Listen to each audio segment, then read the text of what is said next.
Olá, nesse vídeo eu vou mostrar uma implementação da síntese 2PFS no GeoGebra. Eu já gravei um vídeo sobre a teoria do 2PFS e nesse vídeo eu vou mostrar alguns truques do GeoGebra, algumas ferramentas do GeoGebra que vocês vão usar tanto na síntese 2PFS quanto nas sínteses 3 e 4PFS, que vocês vão precisar para o trabalho final. Então, se vocês lembrarem da teoria da síntese 2PFS, o primeiro passo é definir as posições de controle.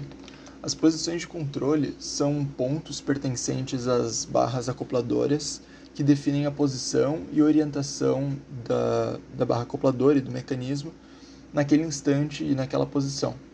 Ou seja, se a gente quiser programar um mecanismo para passar por diversas posições, a gente vai garantir que a barra acopladora vai passar naquela orientação e naquelas posições. Isso vai garantir que a gente consiga fazer a síntese, consiga encontrar os comprimentos de barra que permitam a gente realizar o movimento que a gente deseja. Então, aqui eu já coloquei os pontos de controle, que são os pontos C1, D1, C2 e D2. Esses são pontos de projeto, então no projeto final de vocês são pontos dados. Em uma aplicação prática, faz parte de outras etapas chegar nesses pontos, e a partir desses pontos a gente vai aplicar então o 2PFS. Eu também desenhei essas elipses assim, só para a gente conseguir enxergar que esses corpos, ou esses segmentos ali, essas regiões ali entre C1 e D1, entre C2 e D2, realmente são corpos, eles fazem parte da barra acopladora, e vai ajudar a gente a não confundir tantos pontos, porque a gente vai fazer bastante pontos, ainda mais nas próximas sínteses. Então, o primeiro passo, como vocês lembram do vídeo sobre a teoria, é traçar duas mediatrizes, as mediatrizes entre os pontos C1 e C2, entre os pontos D1 e D2. E a gente vai marcar o ponto de interseção dessas duas retas e vai chamar esse ponto de P12, que seria o polo de rotação entre as posições 1 e 2. Esse ponto ele representa um ponto de rotação instantânea, ou seja, a gente lembra que as mediatrizes elas são o lugar geométrico de todos os pontos que estão equidistante dos pontos que geraram. Então essa mediatriz F aqui, todos os pontos nela têm a mesma distância do ponto C1 quanto até o ponto C2. E isso caracteriza, ou seja, um ponto que tem a mesma distância em relação a outros pontos caracteriza o centro de uma circunferência. E por isso esse polo P12 ele seria o centro de rotação instantâneo entre as posições 1 e 2. A gente pode ocultar essas mediatrizes, e uma ferramenta que eu vou fazer uso ao longo desses vídeos vai ser essas caixas para exibir, que elas vão ajudar a gente a se organizar, e eu acho que elas também vão ajudar vocês na hora de fazer o relatório, porque aí vocês conseguem ver certinho que objetos que vocês usaram para criar ou para fazer a síntese, mas também vocês conseguem esconder para não ficar tão poluída a tela. Então, o próximo passo é escolher um ponto B1, ou seja, o ponto B1 ele é o pivô móvel da barra de saída. A gente pode renomear ele aqui nessa janela de álgebra. E a gente deve lembrar que tanto o ponto B1 quanto o ponto A1, ou seja, os dois pivôs móveis, tanto da barra de entrada quanto de saída, eles fazem parte da barra acopladora. Então, a gente pode posicionar o ponto B1 em qualquer lugar do plano, ele não tem nenhuma restrição, mas é recomendado que a gente posicione perto dos pontos C1 e D1, para que a gente não tenha uma inércia tão grande, porque a nossa barra acopladora não tem uma massa muito grande. Então, vou posicionar o ponto B1 por aqui, a gente pode mudar ele mais para frente. E agora a gente então vai querer gerar o ponto B2, e para gerar o ponto B2 a gente vai precisar encontrar o ângulo θ 2. O ângulo θ 2, a gente vem aqui na ferramenta de ângulo, ele é dado por essa abertura C1, P12 e C2. O GeoGebra, às vezes, dependendo da orientação que a gente clica nos pontos, ele vai gerar o ângulo suplementar ao que a gente realmente queria. A gente pode clicar com o botão direito e forçar ele a ter uma abertura entre 0 e 180 graus. A gente também pode vir aqui, clicar com o botão direito em configurações para exibir só o nome, porque a gente não está tão interessado assim no valor. A gente também pode abaixar aqui o número de casas decimais para evitar a poluição aqui da nossa tela. E a gente pode mudar aqui o nome, então eu vou mudar esse aqui de alfa.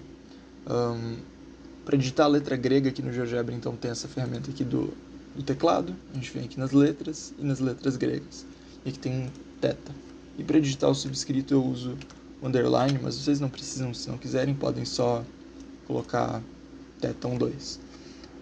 E essa aqui é a abertura θ12. Aí, claro, né, na hora de gerar o relatório vocês podem traçar segmentos auxiliares para ajudar a mostrar de onde está vindo essa abertura, mas aqui para a construção do 2PFS a gente só precisa realmente medir esse ângulo. Tendo esse ângulo medido, a gente vai vir aqui nessa ferramenta de ângulo com amplitude fixa e a gente vai rotacionar o ponto B1 em relação ao polo P12 pelo ângulo de θ12. Como eu estava usando o underline, eu preciso fazer isso aqui, colocar entre chaves. E notem aqui que a gente quer girar então no sentido horário, né? Porque a posição 2 ela é a posição 1 rotacionada no sentido horário em relação ao polo P12. Então a gente vai querer rodar isso aqui no sentido horário. E a gente está gerando ali esse ponto que ele acabou de chamar de A, mas a gente vai renomear para B2. E esse aqui é o pivô móvel da barra de saída na posição 2. A gente pode também vir aqui e ocultar esse ângulo. E tendo esses dois pivôs móveis, B1 e B2, a gente pode vir aqui e encontrar a ferramenta de mediatriz e traçar a mediatriz B1, B2. E a gente vai escolher um ponto sobre essa mediatriz que vai ser o ponto B0. Para garantir que vocês escolheram um ponto sobre a mediatriz, vocês podem vir aqui e movimentar. Caso, por exemplo, a gente tenha clicado um pouco fora da mediatriz, vocês vão ver que vai ter um grau de liberdade aqui a mais. Então, garantam que vocês clicaram sobre a mediatriz, dessa forma aqui. E a gente vai vir novamente, vai renomear esse ponto A para um ponto B0, vindo aqui na janela de álgebra aqui na esquerda. E a gente pode ocultar essa mediatriz. Podemos também vir aqui e colocar uma caixa para ocultar e exibir o ângulo θ. Vamos vir aqui na legenda, nomear ele como θ12. A gente pode vir aqui e selecionar o ângulo θ12 para ocultar e exibir. Então agora a gente tem controle sobre esses pontos aqui. A gente também pode colocar uma caixa para os pontos B. Então vamos selecionar aqui todos os pontos B que a gente criou até agora. B0, B1 e B2.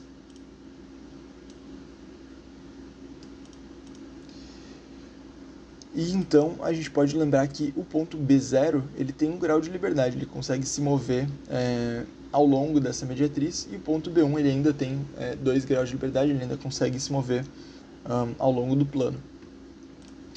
E tendo escolhido aqui os pontos B1, B0 e B2, a gente vai poder escolher o ponto A e fazer o mesmo procedimento. Mas antes de escolher o ponto A, a gente vai traçar as retas de Filemon. Para traçar as retas de Filemon, então a gente vai começar medindo os ângulos Ψ1 e Ψ2. Esses ângulos eles são dados por essa abertura C1, B1 e B0 e C2, B2 e B0. Como eu comentei no vídeo com a teoria, existem mais jeitos de medir esses ângulos, mas vai ser esse aqui o jeito que eu vou usar. Novamente, eu vou vir aqui e clicar com o botão direito. Às vezes eu clico aqui na ferramenta de mover só para a gente não criar mais ângulos conforme clica sem querer. Vou vir aqui em configurações e exibir só o nome, a mesma coisa aqui para esse outro ângulo lá em cima. E eu vou renomear os dois. Então esse beta aqui eu vou chamar ele de Ψ1. Então eu vou apagar o beta. Selecionar aqui a letra Ψ1. E esse segundo ângulo a gente vai chamar de Ψ2. E a gente está interessado na diferença Ψ2 menos Ψ1. Então a gente vai criar aqui na janela de álgebra, a gente pode usar isso aqui para fazer uma conta. A gente vai criar aqui o ângulo Ψ12, que vai ser definido por Ψ2 menos Ψ1. Esse ângulo ψ2 menos ψ1 a gente vai usar para girar o ponto B1, o ponto B0 em relação ao ponto B1. E a gente vai fazer isso no sentido contrário ao sentido de rotação da posição 1 em relação à posição 2. Ou seja, a gente já tinha comentado que a posição 1 ela rotacionou no sentido horário para chegar na posição 2. Então, para girar aqui o ponto B0, a gente vai girar ele no sentido anti-horário.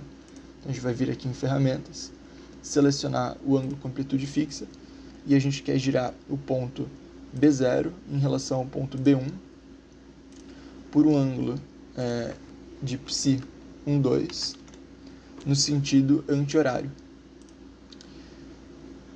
A gente pode vir aqui e esconder esse ângulo aqui que foi gerado. A gente pode renomear esse ponto que a gente acabou de criar de B0 ou B0'. E notem que na verdade ele aparenta ter girado no sentido horário, né? Isso acontece porque esse ângulo ψ12 ele é negativo, então por isso que acontece isso, que ele aparenta ter girado no sentido anti-horário. A gente pode vir aqui esconder esses ângulos ψ, e a gente vai unir esses pontos com uma ferramenta de reta. Então a gente vai unir os pontos B0 e B1, B0' e B1, e essas aqui são as notas retas de Filemon. Deixa eu só esconder aqui Teton 2. Essas aqui são as notas retas de Filemon. Então a gente pode vir aqui e escolher o ponto A1.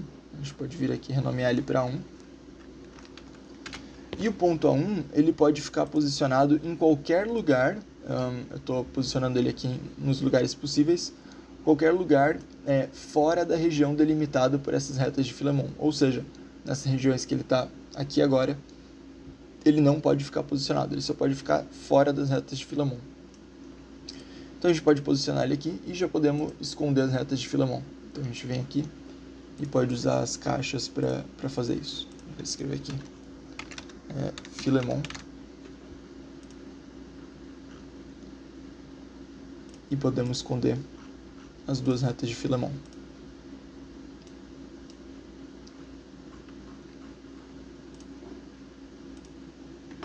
E os pontos B.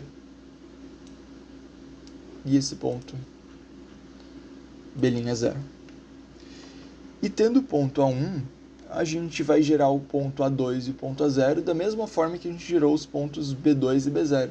Então a gente começa aqui rotacionando o ponto A1 em relação ao polo P12 por um ângulo de Teton 2. A gente vai escrever aqui Teton 2.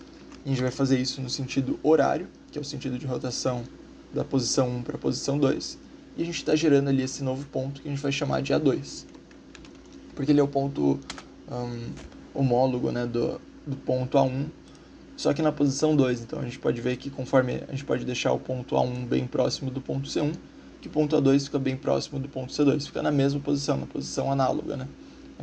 Isso a gente pode ver movendo aqui. Só então lembrando de tomar cuidado para o ponto A1 ficar fora das regiões vetadas pelas retas de Filemon.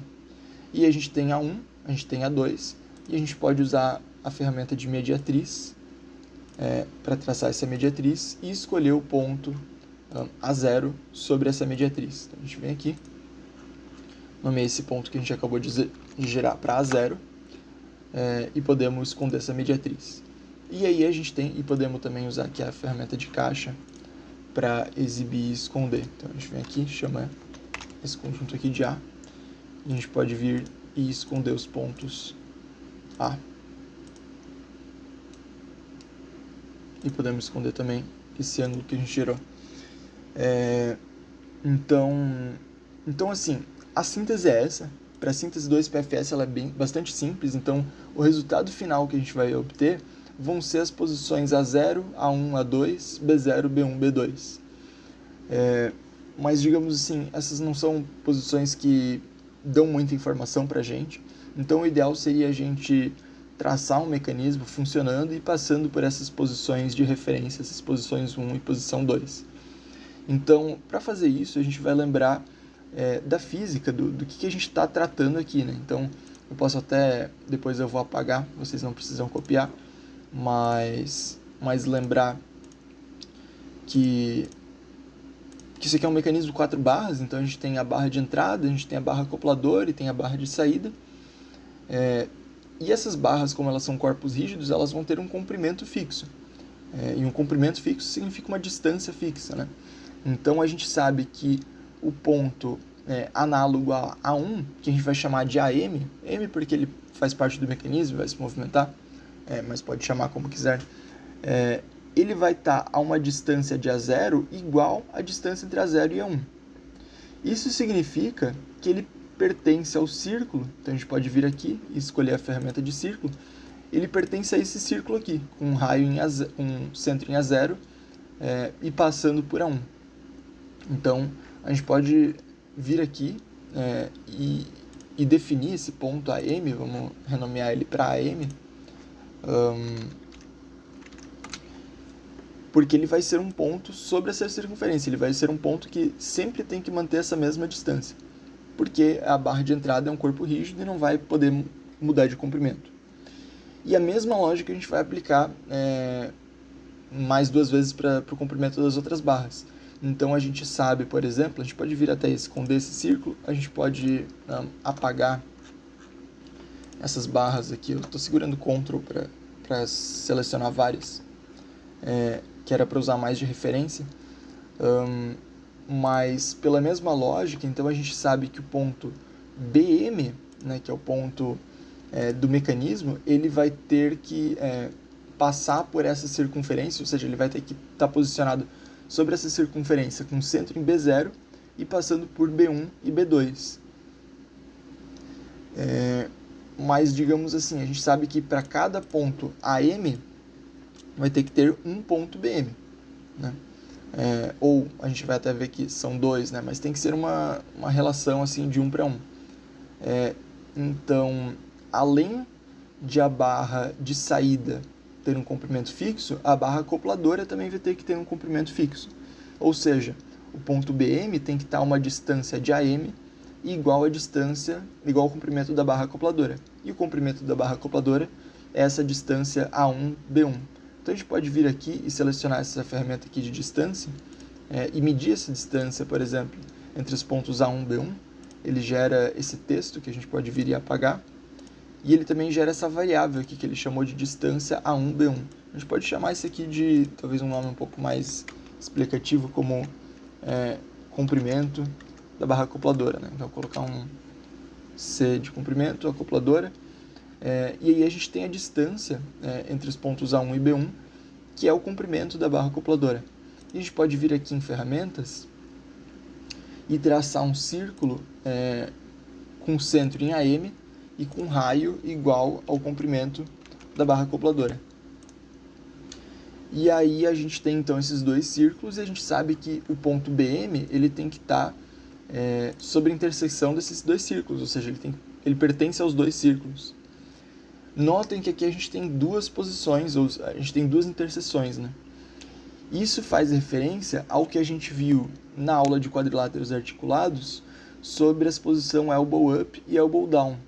Então realmente aqui vai ser, a gente pode considerar talvez ambíguo, no sentido de que existem 2 interseções, mas aqui na hora de escolher, durante a nossa síntese do 2PFS, não tem dúvida, porque a gente sabe que o ponto BM ele tem que estar numa posição homóloga aos pontos B.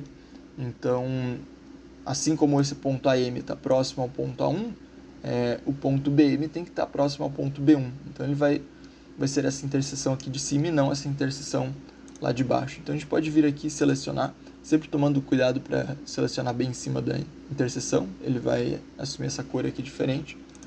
E a gente pode vir aqui e renomear. Então esse ponto aqui que a gente acabou de criar de A, a gente pode chamar ele de BM. E a gente vem aqui escondendo esses círculos e podemos criar os segmentos A0, AM, AM, BM e BM, B0. A gente pode vir também aqui esconder esses rótulos. E agora a gente tem, digamos assim, a gente consegue visualizar o nosso mecanismo funcionando. Então a gente consegue movimentar aqui esse ponto AM, e a gente vê que conforme o ponto AM passa pelos pontos A1 e A2, o ponto BM segue passando pelos pontos B1 e B2. Então aqui a gente tem realmente o nosso mecanismo funcionando, a gente consegue ver as barras rotacionando, e disso aqui a gente pode tirar informações que vêm também daquela parte de análise geométrica de quadriláteros articulados. Então a gente poderia, por exemplo, medir o ângulo de entrada, a gente pode medir o ângulo da qualidade de transmissão, a gente pode medir o ângulo de pressão, e assim por diante. Então a gente pode fazer aqui algumas análises em cima dessa, entre aspas, simulação que a gente está fazendo de como vai ser o mecanismo, né? Outra coisa que eu queria mostrar para vocês antes de acabar o vídeo, a gente pode também usar essa caixa aqui para ocultar o mecanismo. Aliás, não precisaria ocultar o mecanismo. Bom, eu vou deixar, vocês já sabem como ocultar, tem que ir olhando componente por componente, mas eu queria mostrar em relação às retas de Filemon, para vocês realmente entenderem ou sentirem como que a reta de Filemon funciona. Então, lembrando que a reta de Filemon ela vai vetar somente o posicionamento de A1. Então, como vocês podem ver aqui, A0 está dentro da região vetada, mas é a região vetada para A1. Então, não tem problema. A2 também poderia estar dentro dessa região, que não tem problema. Então, a região ela só é vetada para A1. E a gente consegue ver aqui que nessa posição o mecanismo funciona bem. Conforme A1 vai se aproximando das regiões vetadas, enquanto ele estiver fora, a gente sempre vai poder escolher A0 tal que esse movimento seja possível. Então, a gente pode até ver aqui, esse movimento está sendo possível, no caso, né? A gente consegue arrastar AM de A1 até A2 e BM segue de B1 até B2. Talvez existam aqui posições que o movimento não seja possível, por exemplo aqui. Isso acontece só no 2PFS, onde a gente tem um grau de liberdade aqui para 0. Mas contanto que A1 esteja fora das regiões vetadas, a gente sempre vai conseguir escolher A0 tal que o movimento seja possível. Então aqui o movimento foi possível, né? Logo que a gente coloca A1 para dentro dessa região vetada, a gente vê que o movimento já não vai mais ser possível. Então, como vocês podem ver aqui, eu arrastei AM de A1 até A2. Quando a AM estava sobre A1, BM estava sobre B1. Mas quando a AM chegou em A2, BM não está mais sobre B2. Então, digamos assim, isso aqui é uma boa, dá para chamar talvez de prova real, né, de se as retas de Filemon estão funcionando. Então, a gente pode chegar tanto naquele problema que eu mostrei antes, onde a AM está acima de A2, mas BM não está em cima de B2, quanto num tipo de problema onde não existe aqui uma posição onde o mecanismo existe, né? Então sugiro que vocês sigam essa dica para garantir que vocês desenharam as retas de Filemon certo. E é isso. Então vejo vocês no próximo vídeo, onde a gente vai tratar de síntese 3PFS.